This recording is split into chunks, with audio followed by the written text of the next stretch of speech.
Hey, what's up, everybody? It's Stephen A. Williams, president and founder of the creditrepairshop.com. And in today's video, we're going to talk about the right to rescind. It is a big subject that is getting a lot of searches on YouTube, getting a lot of searches on the internet, on Google, Bing, whatever. And people are being misled about what this actually means.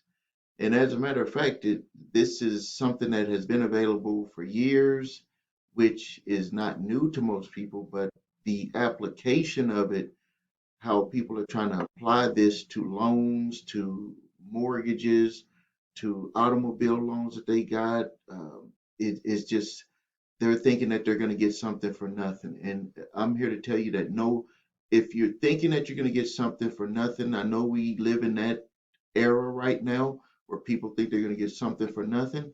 But let me tell you what you actually get for nothing. You get nothing for nothing. So, the big thing, right to rescind, there are videos out there. Some well-known YouTubers are making all of these uh, claims about what you can do if you were not made aware that you have a right to rescind. All of these types of things. Bottom line, let me tell you the bottom line, and then I'll move forward with some evidence on it. Is bottom line.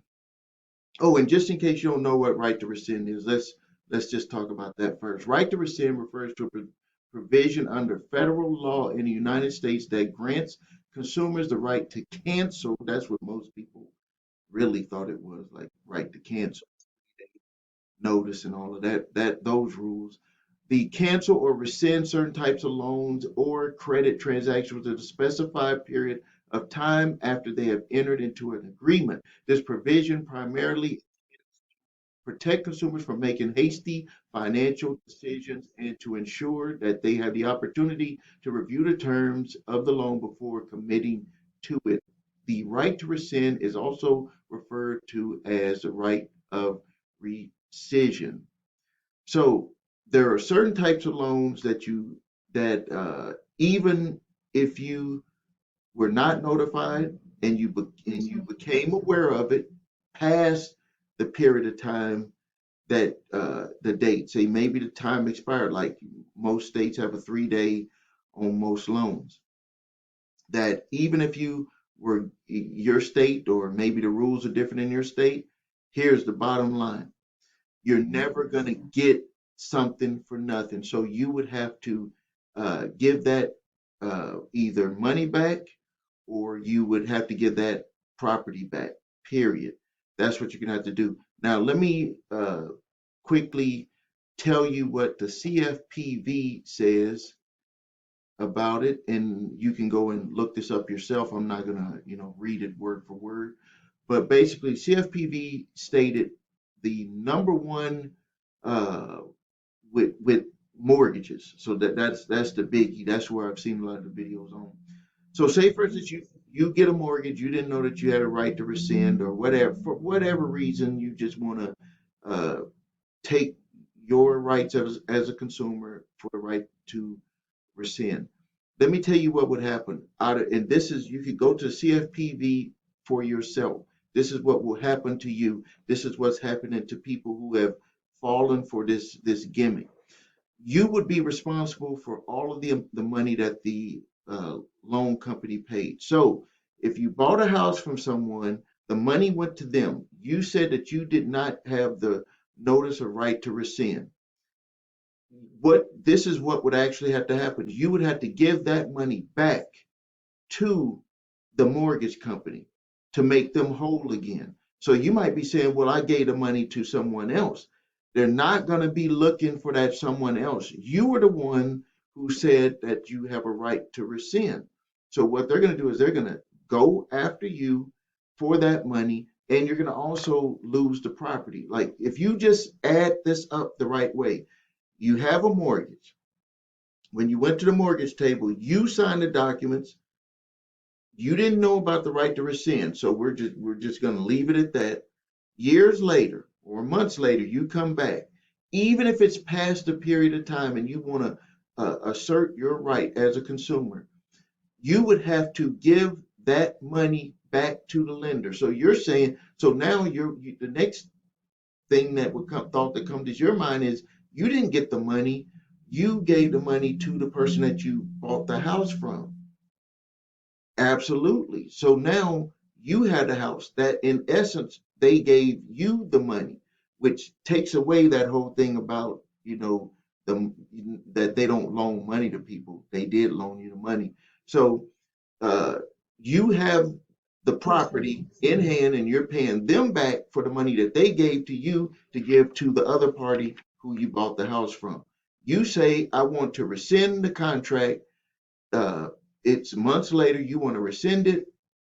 They don't go back and get the money from the person you purchased the property from. They go to you. And this is what's happening left and right with people that are doing this, is that they're actually losing their property because what they're thinking is they don't even have to pay any payments. Like, you're going to rescind a loan and not give back the property. This is the thought process that's going through a lot of people's mind. They're thinking that they're going to rescind it and not pay back the property. Some people are even trying this when they're getting sued in court. They're saying, well, I was not made aware of my right to rescind this loan. But here's the problem with that, is that what did you do with the money that you got from the loan? Like, say you got a credit card or you got some type of personal loan. What did you do with the money? So you're already where you're saying, okay, well, we didn't give you the right. Somehow it got skipped for the right to rescind, so you can back out of the contract without any problem. But you had to give us the money back. See, that's the part that nobody wants to talk about, is that you can't just be made whole for them not initiate give. If you say that you did not read and get notified of your right to rescind, even though it's really widely known, like one of the things that everybody knows, that you can back out of a contract with 3 days, um, with anything, but you have to make that known. Now, with mortgages, though, uh, mortgages and with business loans, let's talk about the types of loans that there is a an exemption on those. So let me find it here in my law book. So the right to rescind primarily applicable to specific types of loans secured by consumer principal dwellings, such as a mortgage, home equity loan. It does not apply to all types of credit transactions. And I can't find my line here, but where I had read earlier when I was doing my review is that there's business loans that won't count. There is the way that it's done for real estate is that you have to make the mortgage provider whole. You can't just take the property and keep it. Even if you find a violation with that, the remedy will not be for you to keep the property, because you're saying you want to have a right to rescind. The right to rescind means you want to, in essence, tear up the contract. So if you have a right to rescind, you want to tear up the contract, anything that you receive, you have to give that back. Just keep that in mind. That'll keep you out of trouble. That'll keep you out of trouble if you think about it that way. So on the CFPB website, it says here, and you can look that up. It says statute 1026.23, right to rescind.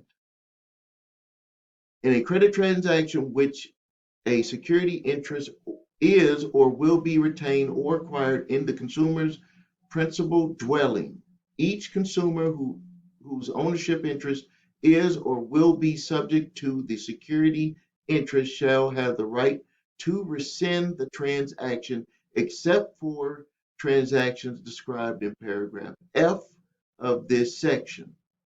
So let's go down to paragraph F. Exceptions: a residential mortgage transaction, a refinancing or consolidation by the same creditor of an existing or credit already secured by the consumer's principal dwelling. The right of rescission shall apply, however, to the extent the new amount financed exceeds the unpaid principal balance. So, layman's term, you say you had a $100,000 mortgage and you went and refinanced for 150,000. Your right of rescission would apply to the 50,000, but you would still be required to pay on that 100,000 that was already on the books and not you did not request that that be rescission. And I'm getting my words crisscrossed because they just changed it to that. And then also in F, transactions in which a state agency is a creditor. So if any state agency is a creditor, so that blows the child support out of the water. Blows the child support out of the water with that one. An advance or other than an initial advance in a series of advances or in a series of single payment obligations that is treated as a single transaction. So you can't go to this. This is a crazy one here. This can really confuse people. You can't go, and let's just say you get a payday loan, and then you change your mind about the payday loan, and you had a one single. So if I read it here, one single. Let's see if they give an example, because this one, I don't want to get anybody saying that I'm not right. But I am right. It says here, under an agreement to extend credit up to a certain amount may be considered as one transaction. So a payday loan, you could be subject to where where you cannot rescind it because you actually took that money and it could be one payment. I'm pretty sure that there's going to be some interpretations with that if someone was to take that to court. Another one is when multiple advance loans to finance the construction of a dwelling may be permanent financed by the same creditor. The construction phase and the permanent phase may be treated as either one transaction or more than one transaction. Also, D of the same section, if a transaction involves more than one creditor, only one set of disclosures shall be given. So if you have multiple creditors, but it's one transaction, only one disclosure has to be given. Let's see here. An exempt for private education loans. And let's see here. Mortgage disclosure, this is more about the mortgage. If a creditor receives a purchase order or requests an extension of credit by mail, telephone, or facsimile machine without face-to-face or direct telephone solicitation, the creditor may delay the disclosure until due date of the first payment. If the following information for representatives amounts or ranges of credit is made available in writing form or in electronic form to the consumer, to the public before the actual purchase order or request. So, in other words, if they have this on their website that you have a right to rescind, it can just be posted on their website. Yes, you got to find it, but the terms. Have you ever looked at like on a transaction on our shopping cart for the credit repair shop? It has a little button that says, "Do you accept it?" Or you can go and read the terms. Most people don't go read the terms, and if they place it in their terms of service, you're notified automatically of the right of rescission. Let's see here. I had a little bit on the advertisement, but those were the ones there. So just to review,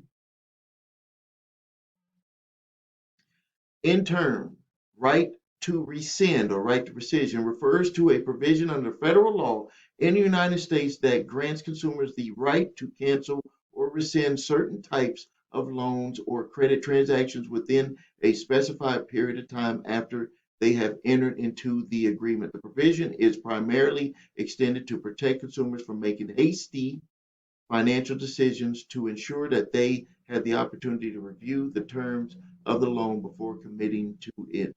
And that means that even after you sign, you have a few days after that. But specific types of loans have will require you to either give all of them, like mortgages is going to require a whole different type of process and you may not be able to back out of it. Other types of loans, yeah, you may be able to back out of it. They got to give you your money back. An easy one is for a car. An easy one is for a car because they just have, you can just back out there to give you all your money back. That's an easy one.